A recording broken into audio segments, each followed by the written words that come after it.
So ayan, mag-ayos po tayo ng ating orders, no? Yung 450 pieces po na itlog ng pugo, lalagay na po natin dito, no? Kay DIY. At i-ready na natin, no? I-ready na natin para at least isang largahan na lang kapag nagsabi na yung customer po natin, no? So tara, harap ko lang tong camera po dito, ha? Okay. Yan. Ito, pupuntahan na po ko ngayon. Ito, de-deliver din natin kay tita. Ito po, sa linggo pa. Lagyan na natin dito. Okay? So, tara. Maglagay po tayo ng egg. Dito. No? Oh, meron pang ano. Para at least safe yung mga eggs natin. Kikita nyo ba? Yan. Dali. Oh. So, yan. Okay? So, tara po. Ito kasi, itong crates, gagamitin pa natin to, no? Para, ano, yan. 450 pieces po to. Maraming salamat, sir. No? So, ito po ay gagamitin sa pagpapakain sa mga bata, kung di ako nagkakamali, no? At yun, no, nalaman natin yun, dinagdagan natin po to, no? Dinagdagan natin. Parang outreach program po nila, sir, no? So, mamaya hingi tayo ng pahintulot kung papangalanan natin siya, no? Sa mga vlog natin para magpasalamat po tayo ng personal. And then, yan, ang dami nito. Ito lahat yung order po sa atin. 600 pieces ngayong araw, no? At maraming salamat po, no? Ito, sir, lulutuin nyo rin to agad para fresh na fresh. Pero actually po, ang tinatagal po ng mga table eggs na ganito, 2 weeks, no? 2 weeks po. Wala po itong basag, sir, ha? Natanggal-tanggal ko na may mga basag dito, pero kung magkakaroon kayo ng makikita na basag mamaya, hindi siguro sa biyahe na po, no? Sa biyahe na, sir. Sa susunod, gagawa na rin natin ng vlog, no? Yung paghihiwalay ng mga sobrang liliit, mga basag, para at least makita rin ng mga customers po natin na talagang tinatanggal natin. Tapos iluto na rin natin on the spot, ganun, no? Para at least transparent tayo, no? Kasi lalo to tayo lang namili-mili nito, no? Malay pa nila na ilagay-lagay natin dito yung mga basag, yung mga maliliit, di ba? Malalaki po itong mga to. Ayan, oh. Oh. Solid yan. Solid na solid. No? So sa mga gustong umorder, makakaasa po kayo na mapupunta po sa inyo yung best of the best, no? Na itlog pugo natin dito. Okay? Dami nito. Ayan, oh.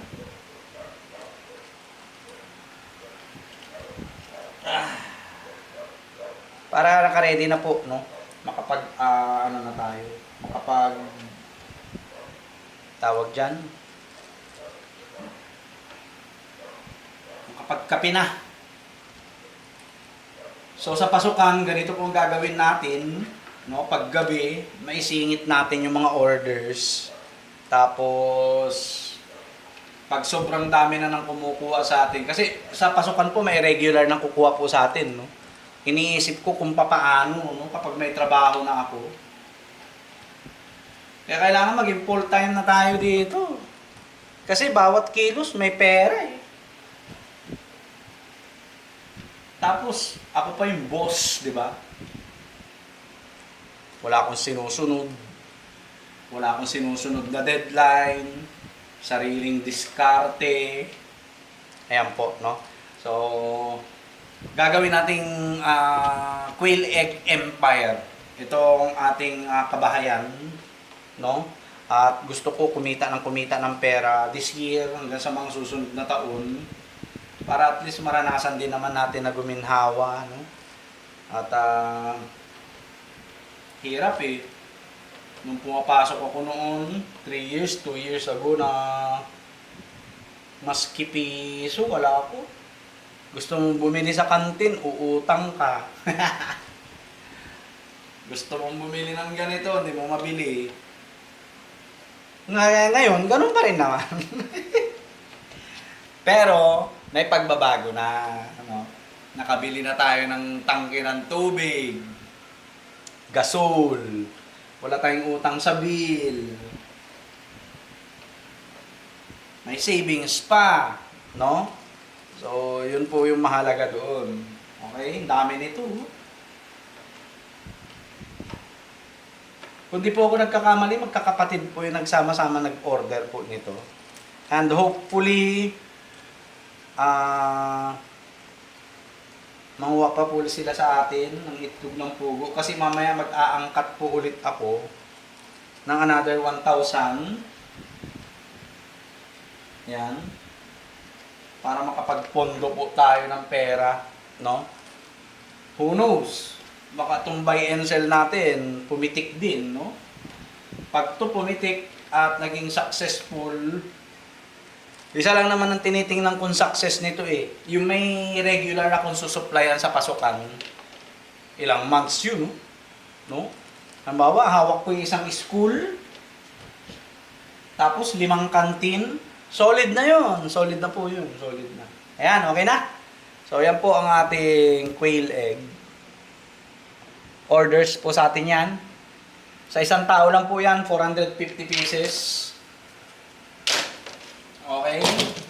Tapos, isabay na rin po natin tong kay tita ko mamaya na tawag yan, i-deliver. Alright? So, ito po, dandanin lang natin.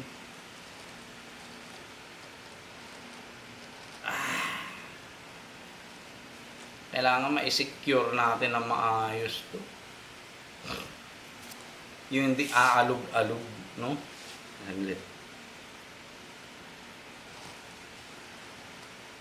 Kasi mahirap to po, no? Kapag na ano to. Mabigat din to, mabigat din. Ay!